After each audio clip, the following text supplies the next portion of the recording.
this computer. Okay. We're live on YouTube. Welcome. It's Denise Otten in the Alternative Health Talk with Dr. BURT BERKSON today. Woohoo! And today, I just want to give you a quick update. We're going to talk about healing liver and lupus and rheumatoid arthritis and so many others. So today is all about healing naturally. We'll be talking to doctors and scientists. Today's Dr. BURT BERKSON, all the way from New Mexico. And we're going to talk about not only how to heal the liver, but we're going to talk about diets, vitamins, and of course, the strong belief in that you're going to heal. This is critical, guys. It's so important. Now, most of you know that I wrote the book Curing Courtney to tell the world that many people can heal from a deadly disease. I healed my daughter of a deadly disease, autoimmune hepatitis, 10 years ago with the protocol from Dr. BURT BERKSON and his antioxidant treatment. This is going to be a feel-good channel.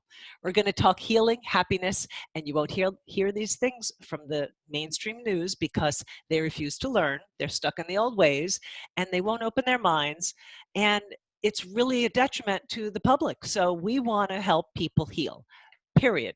So let's get started. Let's welcome Dr. BURT BERKSON, all the way from Las Cruces, New Mexico. Wahoo! Welcome, my friend. How are you?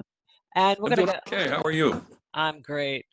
I thank you. I'm going to put my glasses on so I can see you. And I do appreciate you being here because I know it's busy. Oh, look at you. First of all, I got to tell you, could you believe that? I could not believe that. That's like what, 21 years old? Yeah, it's in my 20s. You look, what happened to the hair? I don't know. It went away in my 40s. I just want to thank you and congratulate you you lost a heck of a lot of weight since I last saw you last year. Congratulations. About 20. Did you do the wheat-free diet like I kept screaming? No. Okay, what'd you do? I just didn't eat as much as I normally eat. Okay, that helps. That's a good thing too. Okay, so I really want to get to, you know, you're really, really popular for bringing alpha lipoic to the public back in the 70s. If I'm not mistaken, it's 1979 that you started researching alpha lipoic? 1977 it started. All right, so you brought the information to the public. And I'm going to just let you introduce yourself because, you know, who knows you better than yourself? And give people who don't know you a little background on who you are, what your background is, and why you are considered the father of alpha lipoic. And this is not from me. This is from your colleagues. And Dr. Ronald Hoffman in New York actually coined that phrase. It's nice. Well, you know, I did not want to be a doctor when I was young. I always wanted to be a professor. And I started medical school right out of college. And I was very immature. And I was a pain in the butt. And I didn't like it, didn't like waking up early. It was almost like the military, and I quit. Went to graduate school, got a master's degree, a PhD. And I became a professor at Rutgers University. And I studied the cell biology of fungi and other microorganisms. Taught several courses, including mycology, which is the science of fungi. And then for certain reasons, I decided to finish up the first 2 years of medical school. And then I picked up a MD, never thought I'd practice. Just thought I'd have more power at the universities. And family started having problems with doctors in Chicago, and they never talked to me. And I became more and more interested in medicine as I grew older. I have to stop you for a second because we lost the live stream to YouTube, and and we're not streaming on Facebook. It just popped out. It just stopped working. I almost think that they didn't want us to to do it because I have been, well, we're supposedly live on YouTube, so let's keep going. Okay, so I ended up in Cleveland at one of the university hospitals there, and I was in internal medicine, a resident in internal medicine.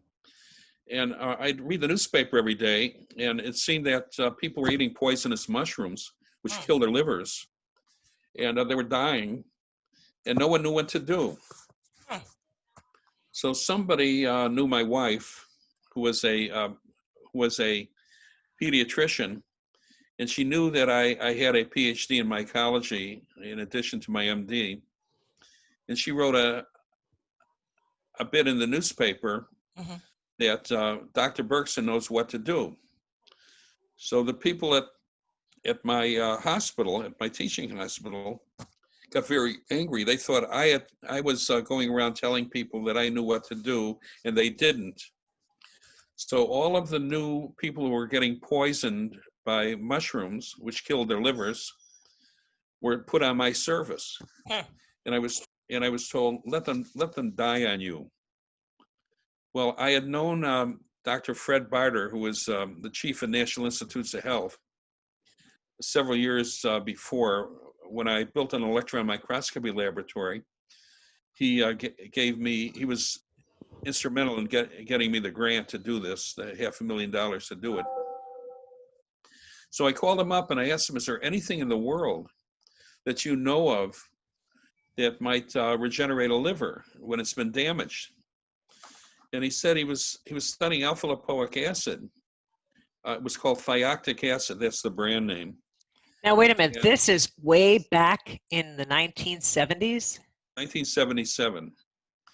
He said he thought that alpha lipoic acid might be the treatment for all liver disease, but he was getting nowhere with it, even though he was the big chief with our government.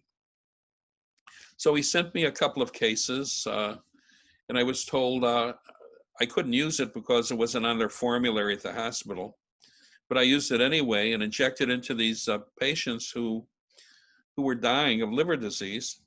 And within 2 weeks, they regrew their livers. I was amazed. And then Dr. Barter came out to Cleveland with a group of scientists from NIH to study the patients. We had several by then, and to also set up a national conference on the regeneration of livers. And he asked me to be the lead speaker. Well, being a lowly resident, the liver experts at the university became very angry that he didn't ask them to speak. And the chiefs became angry. They said, how did he ever allow a resident to be the chief speaker at this big conference? He must be going senile. Well, Dr. Barter and I, right after that, were invited to Germany to be visiting professors at one of the big, it's Max Planck Institute in Germany. And we were there for a while, and we wrote, I guess it was 2.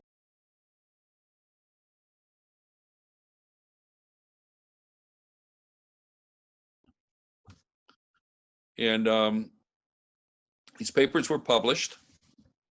And when I got back to Cleveland, they told me I can't talk about this anymore in Cleveland. They were interested in liver regeneration, and this might interfere with the liver regeneration business. But I kept doing it anyway. We published papers in 79 people all across the country, big hospitals all across the country, with acute hepatic necrosis, which is almost dead livers. Today, they'd get a liver transplant, but it was difficult getting one in those days. So we gave them alpha lipoic acid, and within a full month, 75 out of 79 regenerated their livers. I wrote a note for the New England Journal of Medicine, which is published, and I got a lot of criticism. They said, "You're not a liver expert. What right do you have to do this?" Now, do you have that research report now? Because I remember 10 years ago, that research report was not available. The 79 people, 75 out of 79 healing. It's on Google Scholar.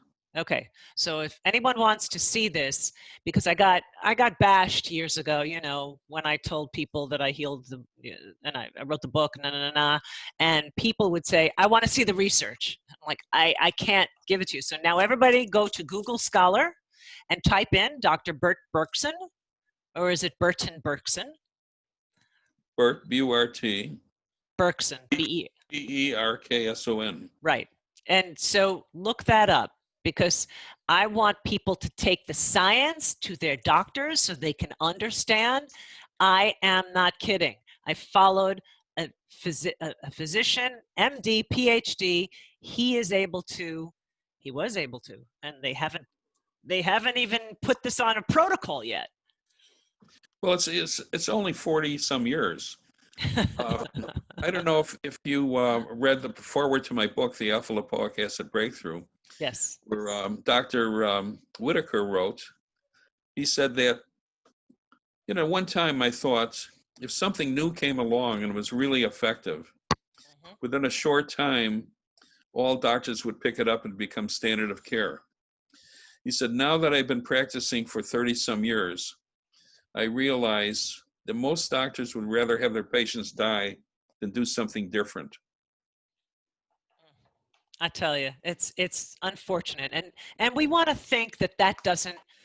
We want to think that the guys and girls, women also, who are handling these kids, and because I know you take only adults, but I have helped so many children just by putting them on your protocol and taking them off the bad diet, and people are just not getting it. And I have to tell you, unfortunately there's one kid that I tried to help.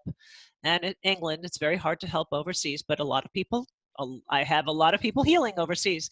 And the mother just wouldn't listen to me, just got scared to death. The doctor told her not to give that child Silymarin. It would hurt the liver. This is what the doctor told the child. And the child's bilirubin was enormously high. It was like in the 30s. How do you speak to that when the doctors don't listen? Well, you can't make people do it that they don't want to do. And, you know, most doctors are afraid to do something different because they you know, when I started medical school, this really bothered me. It was like the military. People would, the residents would follow the attendings around. The attendings would follow the chief around. I remember I used to get into the elevator all the time before the chief, and they tell me to get out and let the residents go in first, and then the attendings, and then the chief, and I wouldn't do it. And I just didn't fit into this kind of stuff. But this is the way they are. They're very concerned that somebody above them might look down on them because they do these things, doing something a little different. But being educated as a PhD, you know, you look at things differently. Right. You look at things like a scientist rather than an MD. Right. MD is mostly getting trained. A PhD is education. Right.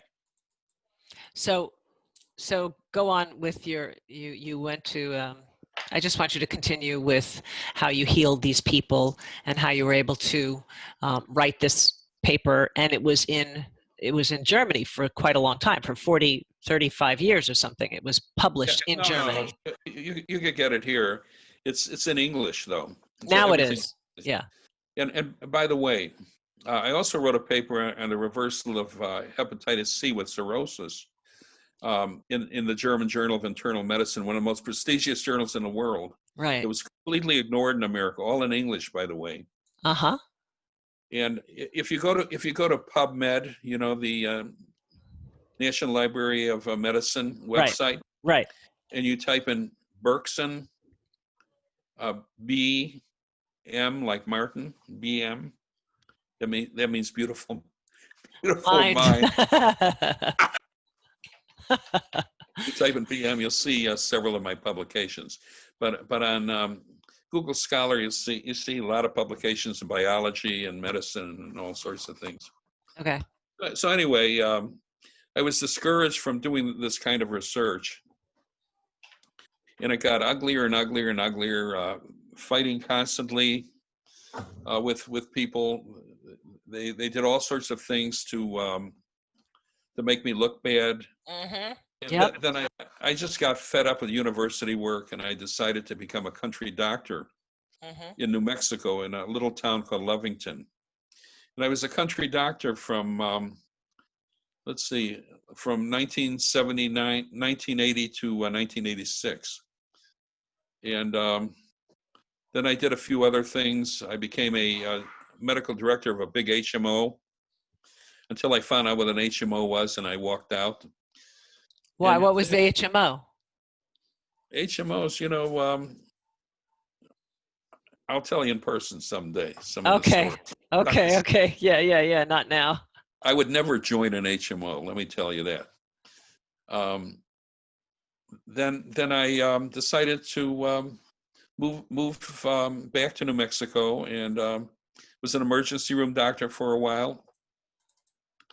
And then I decided to open a little practice, and it became a very, very big practice in Las Cruces, New Mexico. People come from all over the world. Right. We treat a lot of liver disease, all types of liver disease, and we have very good results. And we treat, we discourage cancer patients, but I have several publications on healing different cancers, and as long as they're on the treatment program, many people do very well. We have tremendous results with diabetes. We reverse diabetic neuropathies and complications all the time with intravenous alpha-lipoic acid. If you go to PubMed and you type in alpha-lipoic acid, diabetes mellitus, see thousands of publications. The research has all been done, but it's not on the market. It'll probably never be on the market. Guess why? Why? Because it's a natural substance, and it's very cheap Mm-hmm. and very available, Mm-hmm. and nobody makes big money on it. And not only is that so here's what's going on behind the scenes that you are not aware of. Facebook bleeped us out. Just doesn't want us to talk about this. I really believe that's so. At first, YouTube bleeped us out, but we got back on. I think that when we start talking about how to heal naturally, the ethers hear it.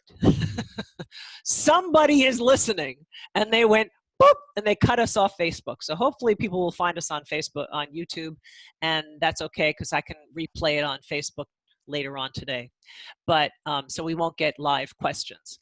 But I want you to go on and tell people, you said it's a natural substance. Tell me where it comes from.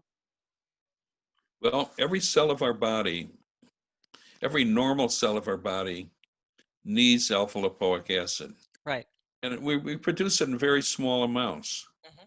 Lipoic acid, what changes our food into energy in the mitochondrion, the energy factory of the cell.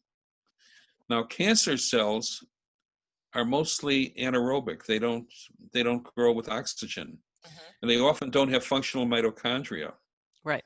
So if you give a lot of alpha-lipoic acid to a person with many cancers, you force the cancer cell to go from anaerobic metabolism into an oxygen metabolism, and they tend to die from that. There you go. Killing those cancer cells. And also for liver disease, lipoic acid stimulates regeneration of liver cells.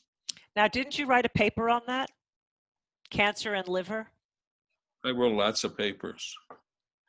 But there was one specific one when you came to, in 2018, to the first symposium I had, and you can catch this on, you can catch the 2019 symposium on YouTube with Dr. BURT BERKSON. He has the entire thing there. You had a paper, the carcinoma. Oh no, that was the kidney carcinoma. Yeah, that's a recent paper, 2018, on the reversal of a metastatic kidney cancer. Okay, so you have reversed kidney cancer with alpha-lipoic and low-dose naltrexone, correct? That's true. And are you working on something now? Yeah, I have a publication. I'm writing a publication now. It's in the hands of my co-author on the reversal of hepatocellular carcinoma on cancer of the liver. Right. And so you're successful with cancer of the liver in some cases. In some cases, yes. Okay. And probably with the liver, we have better luck than anything else as far as cancer. Why is that? I guess lipoic acid really stimulates good liver regeneration and kills liver cancer cells. Okay. I want you to say that in a more, or let me just rephrase it for the people. Alpha-lipoic regenerates the liver cells, correct? Yes. Okay, so when I'm working with somebody or I'm trying to explain to someone, read the science, and they come back to me, even though I've said it many times, or maybe we speak for 6 months, and we work with each other, they get scared because their doctor says, oh, you're going to have to go back on the drugs because you're getting cirrhosis and you could die. And I keep on saying, Dr. BURT BERKSON's research explains that alpha-lipoic regenerates cancer cells. Correct? Correct. So alpha-lipoic regenerates cancer cells and reverses cirrhosis into pink livers. It sure does. And if you go to PubMed, you type in alpha-lipoic acid liver, you'll see lots of publications from all over the world. You type in lipoic acid, cancer, you see publications. You type in lipoic acid, diabetes, you see the most publications. Oh, fabulous. Yeah, diabetes is beautiful. In fact, in Europe, lipoic acid is called thioctic acid, and it's a prescription drug. Really? I thought Yeah. they could get it over the counter in Europe. I don't know, but I know it's on their formularies. Wow, that's even better. Now, I didn't realize that, so I can tell people in Europe that they can go to the doctor. But the doctors don't know it in Europe. They really don't. I mean, I can't tell you how much I've tried to tell people, just talk to your doctor, and maybe they know about it. Okay. Well, you know, wait a minute, Denise. What? I'm not against conventional therapy if it works. I do a lot of conventional therapy. I just don't do the conventional therapy that I've found over the past 45 years don't work. Right. Oh, I'm very with you. And if there's medicine that you need desperately, yeah, sure. I'm all for it because you need to stop the bleeding. But if you can take something like an alpha-lipoic that can reverse the liver and reverse the cirrhosis and then make you healthy, then why would you need a liver transplant? That's all that I'm suggesting. That try the alpha-lipoic. Well, if the patient was my patient, and I'm not telling other doctors what to do, but if it was my patient, I would tell them to try this first, and then they could always do a liver transplant if it doesn't work. Right. But it usually works, by the way. And you know what? Everybody is different, and everybody gets polluted different ways, and you never know which way they're polluted until you dig deep and you have that consultation with them, and then you figure it out. Because oftentimes, and I double checked with you, but oftentimes autoimmune hepatitis, I found, is misdiagnosed when it's only candida. And if it's only candida, then the alpha-lipoic is not going to reverse it completely. You need to go to the candida diet, incorporate that along with the alpha-lipoic, and then it does work. And I think you told me that you've worked with candida also. Well, candida is a fungus. It's a yeast. And when it grows, sometimes as a mycelial fungus, sometimes it grows as a yeast. And it hits the liver. And sometimes it reproduces sexually and looks like something else. Mm-hmm, mm-hmm.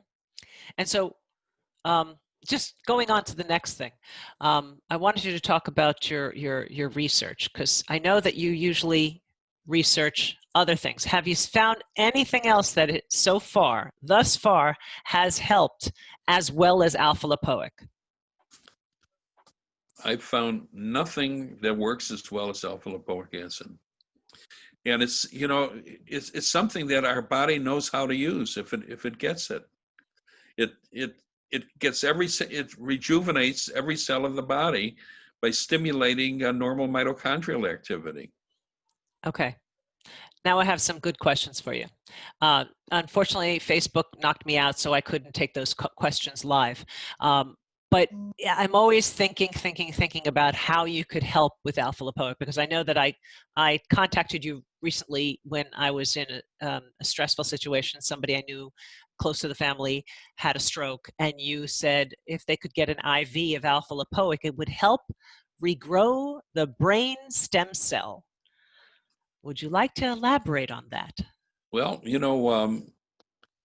in Russia, there's some publications when people have strokes, embolic strokes, or heart attacks, myocardial infarctions, and they've hooked people up to intravenous alpha-lipoic acid, and it seems to open up the blood vessels and stimulate new growth of normal tissue if it's done early enough.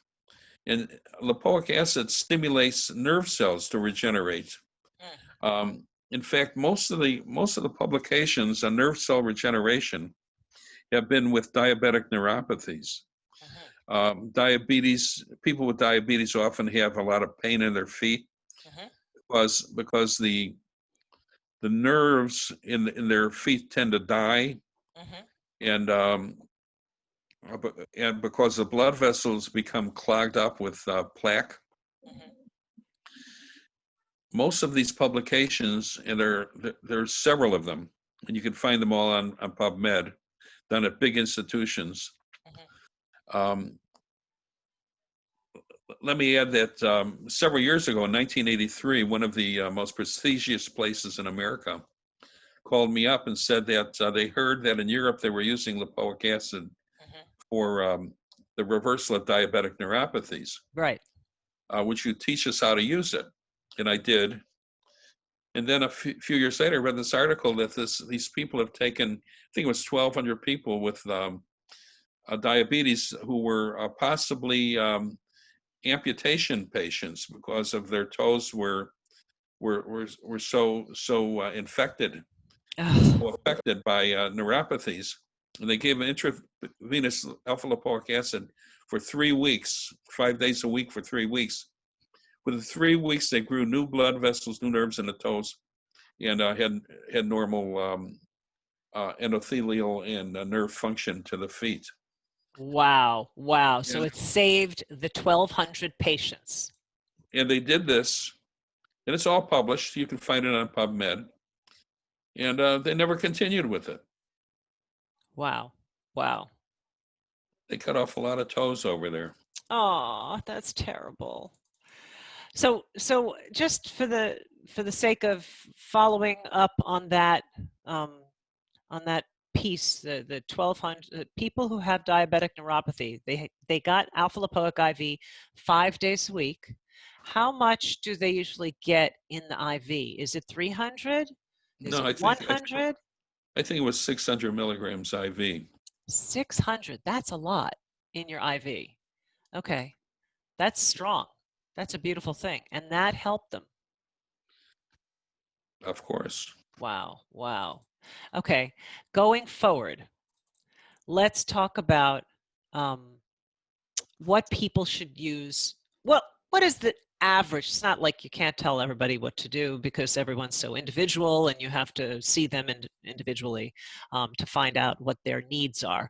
But in general, if a person is getting older, at about 45 years old is when you say people should start supplementing with alpha-lipoic just for good health. Is that correct? Yes, and if you go to PubMed again and you type in alpha-lipoic acid, telomerase, you'll see something very interesting. Lipoic, telomeres are these this material at the end of each chromosome. Yes, I studied this. And as we grow older, these telomeres become smaller and smaller. Right. There have been studies giving people alpha lipoic acid, and they seem to lengthen their telomeres. Yay! And decrease telomeres is a sign of aging. Right. And this causes the telomeres to build up again. Wow, we're going to live forever, you and I. I'm going to do this radio show in 20 more years, and we're going to be like, I have to ask you though, is that with IV or oral alpha lipoic? Well, if you give lipoic acid IV, I mean orally, it goes into the digestive tract, and it goes from the digestive tract straight to the liver. So the liver gets very high doses of it. Okay. But you get a little bit into the bloodstream. Okay. So lipoic acid orally really helps the liver. Okay. If you get an IV, it stimulates very healthy liver health.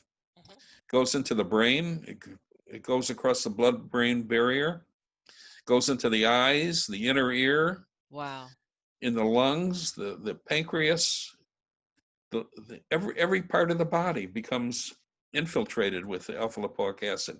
Okay. Stimulates the mitochondria So to produce energy, and so do the- stimulates normal regeneration. So do the telomeres grow because you're taking alpha lipoic orally or IV? I want my telomeres to grow. I think IV, it works better, but it probably grows to some extent orally too. Okay, and how much?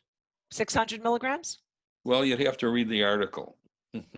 Okay, but you recommend 600 milligrams for the average 45-year-old who's not it producing. depends on the patient. I myself take 300 milligrams twice a day with meals. Yes, me too. And by the way, if you take alpha lipoic acid, you have to take a B complex with each alpha lipoic acid capsule. Yes. Because the B complex vitamins are depleted when you take alpha lipoic acid. And is it all B complexes or is it B1 and 6 only? I would take all of them. Okay. Now, let's talk about quality of alpha lipoic, because I keep telling people, stop taking the cheap alpha lipoic from China, but it's FDA approved. No. Dr. Berkson says you got to get it from Europe. Talk to me about why. Well, I don't know. You know, there might be some Chinese companies that make very good alpha lipoic acid, but the original products were European. Okay. The original product was from a company called Asta Medica, and I was a consultant to the company for several years. You know, I was the Food and Drug Administration chief scientist for alpha lipoic acid for 23 years, and because I believe because it has so many indications and it's so simple and it's so difficult to get it patented, no drug company was interested in it. Yeah, I can see that. Okay, going forward, so much information to cover, because I want to talk about the other indications for alpha lipoic. So we know it's great for diabetes. We know it's great for diabetic neuropathy. We know it's good for just simple aging. So that's why my face looks so good, almost 60 years old. I'm taking alpha lipoics for the last 6 years. But also, it's good for liver regeneration, rheumatoid arthritis. Lupus is the one that I was surprised with when you told me. And I want people to know that you also work with lupus patients and successfully. Wonderful, wonderful results with lupus patients because we give them low dose naltrexone. Okay, good. Tell us about low dose naltrexone, because many people that I work with need to get it. And I can't explain why, because I'm not well versed in low dose naltrexone. Could you give people the general idea of why it's so successful? Well, low dose naltrexone is a prescription drug, and you have to get it from a compounding pharmacy. And if you take it at bedtime, it fools the brain into thinking there are not enough endogenous opiates in the body. So in the morning, your brain and your spinal cord secrete these endogenous opiates, and also your adrenal glands. And that gives you a feeling of well-being, Mm-hmm. but it also downregulates the inflammatory cytokines, which cause the lupus and rheumatoid arthritis and MS and all these other diseases. So it helps with, Lots of publications. okay. And the milligram is anywhere from 1 to 4.5 milligrams? It reverses autoimmune disease as long as they're taking it. In many cases, sometimes it doesn't work. Aha. And some people take 1.5 milligrams. Most of my patients take 3 milligrams. Some take 4.5. Okay. You just have to figure that out with your doctor. Um, let's talk COVID since we only have a few, like 15 minutes left. And I know that your state, New Mexico, really does not have too many COVID cases, where we have a lot in New Jersey, New York. We're definitely calming down, and there's fewer and fewer. But there's a tremendous fear out there. I mean, I'm not afraid because I take so many vitamins that I just figure, well, I'll be fine if I get it. I'll survive. It may not be fun, but I'll survive. So my question to you is, what would you suggest to your patients during this tumultuous time? Well, I would take my vitamins and eat properly.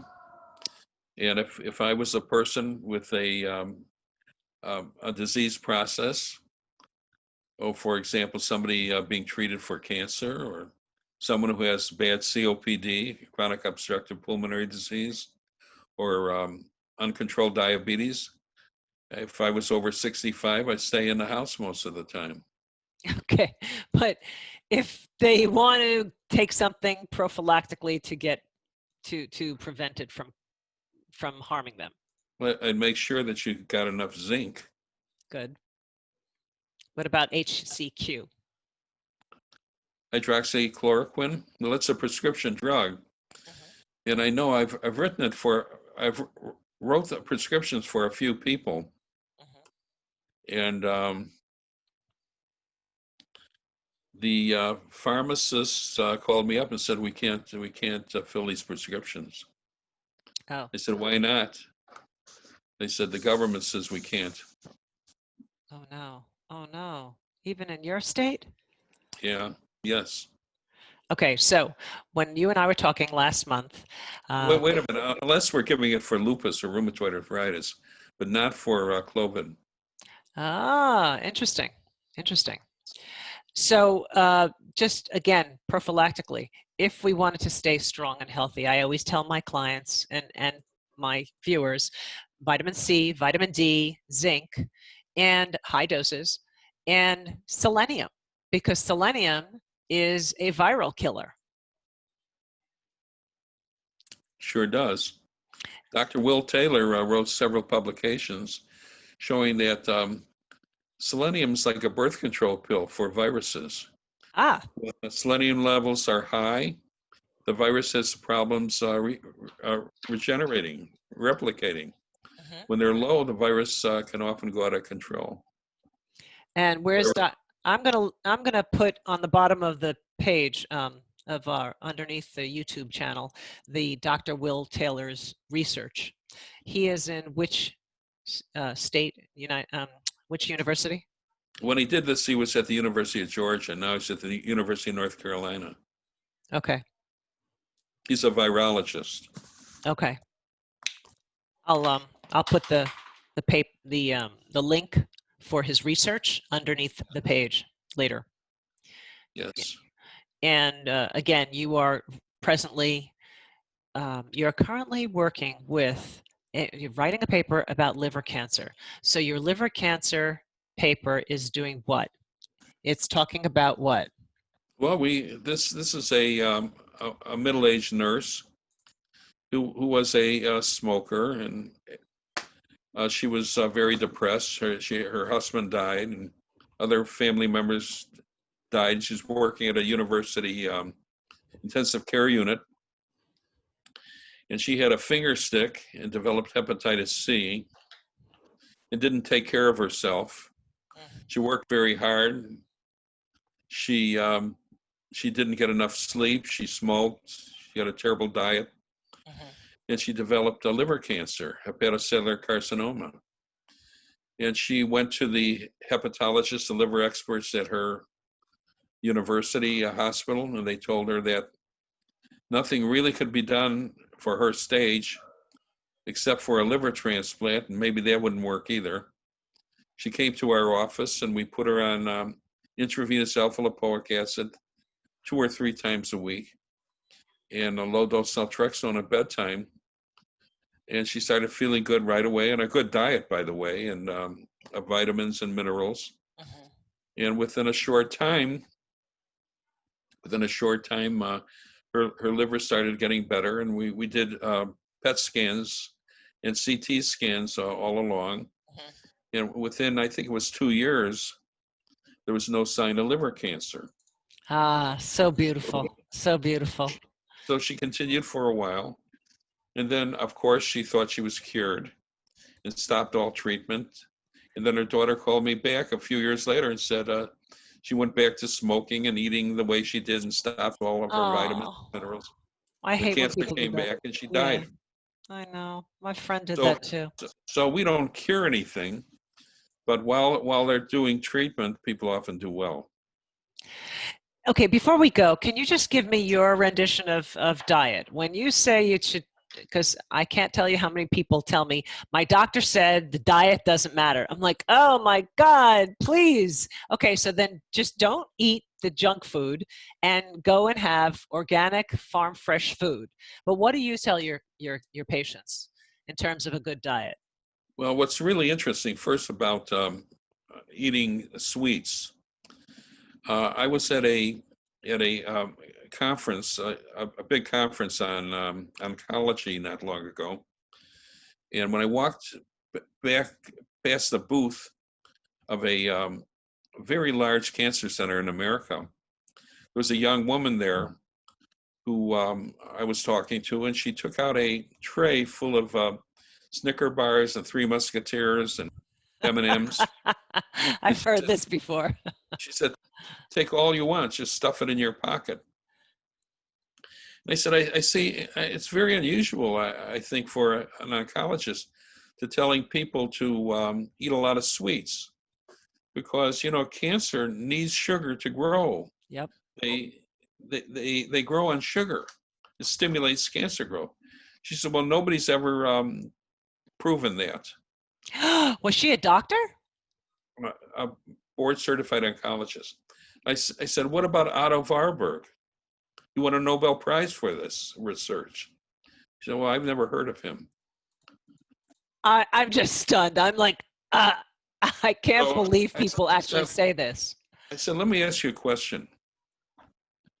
Do you know what a PET scan is? She said, of course, we do it all the time. So what is a PET scan? Well, they take sugar and inject it into the body and with a radioactive molecule, and it goes right to the cancer cells and they gobble it. Oh my God, I never thought of that. Oh my God. Oh my God. I mean, a lot of doctors don't think out of the box. They just are trained to do something and they do the same thing all the time. Unfortunately, the same goes for your television news anchors. They just follow the rules. They don't think out of the box. They just copy what's on the AP Newswire, and they never get the right news. And that's why they call it fake news. It's just because it's not true. It's all fed to them by an organization that wants you to know what they want you to know, and they don't want you to know the truth. That's why I'm doing this radio show. I want to tell everybody the truth about getting better, about healing.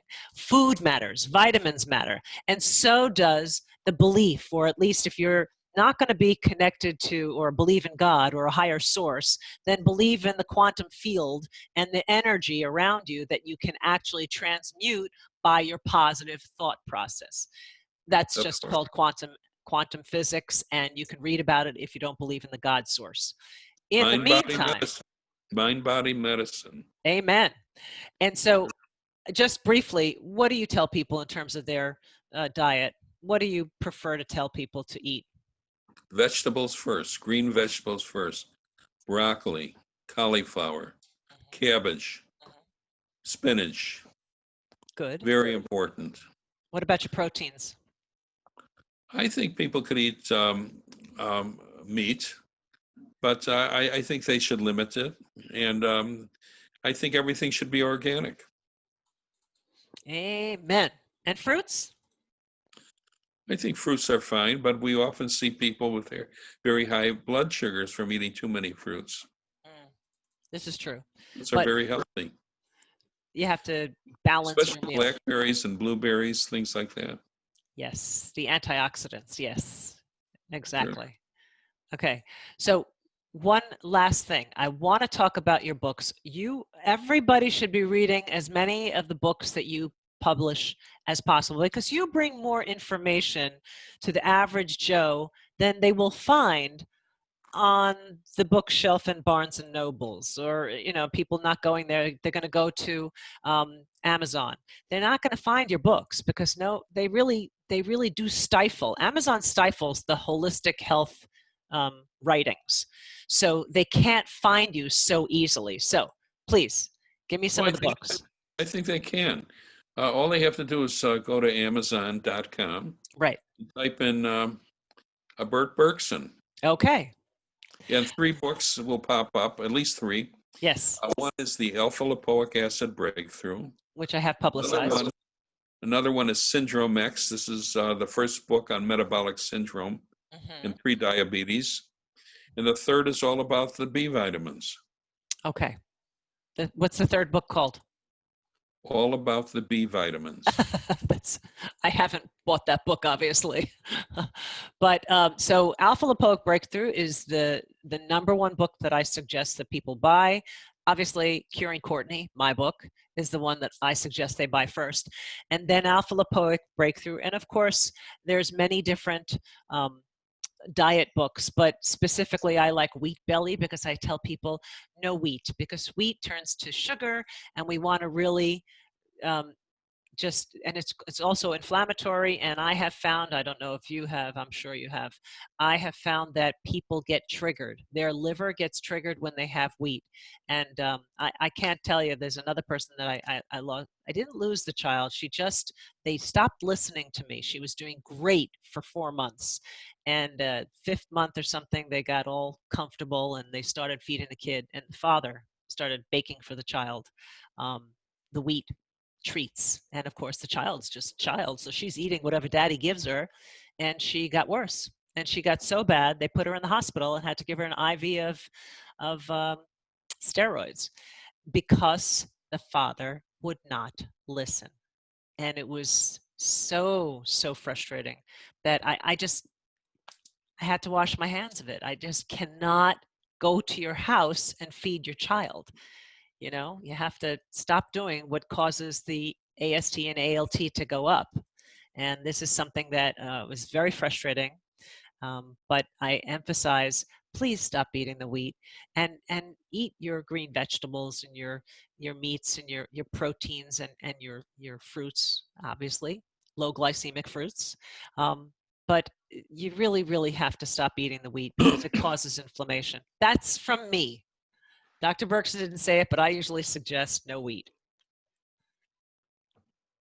Some people have problems with wheat, but Exactly. it's very difficult to get off wheat. Yes, it is. They make it like an opiate to your body. I understand. Anyway, I wanted to thank you so much. Is there something else that I've missed? No. Okay. You know what? Are you familiar with Julia Schopek's books? Julia, sure. I love Julia. Honest Medicine was the first book. Honest Medicine is a fantastic book. Honest Medicine is one of the best books. I read it first before I wrote my book, and Julia then guided me on as to what to do and how to get the book published. But she is fantastic, and Low Dose Naltrexone is that's the book that you read when you want to learn about low dose naltrexone. And Dr. BURT BERKSON wrote a chapter in that book. Of course. How many chapters? 1 chapter? In Honest Medicine. Yes. I didn't know how many chapters you wrote. I think I wrote one, but I may have wrote part of another one too. Yes, absolutely. Anyway, I want to thank you so much for being here. Dr. Burt Berkson from Las Cruces, New Mexico, and Dr. Arthur Berkson, who now runs the business, right? He is the boss. He is a brilliant boss. I mean, I've heard you talk to me about him, but also I send people to your clinic and they tell me how fabulous Arthur is. And Oh, also, I just recommend going there if you're nearby. If not, we can help you. Find somebody. If I can't help you with a food, just a protocol that is oral, then I will recommend people that might be near you if you can't get to Dr. Berkson's office. In the meantime, I want to thank you so much. You've been so wonderful and generous with your time. thank you, Denise. Absolutely. And next week, I'll have another doctor or a scientist to talk about how to heal. Again, don't forget to take your vitamins. Take your D, your C, your zinc during this COVID period, and don't forget to take your selenium too, at least 400 micrograms, according to Dr. Berkson, right? Also, stay happy, happy, happy. Eat well. Eat like a farmer, an organic farmer if you can, and try to stay off the wheat and the sugar. And please find a way to keep yourself happy during this time. It's a very tumultuous, emotional time for so many people. Just appreciate everything that you have. Stay happy, happy, happy. I love you all. I'll see you next week. Bye. I have to put the glasses on to stop this.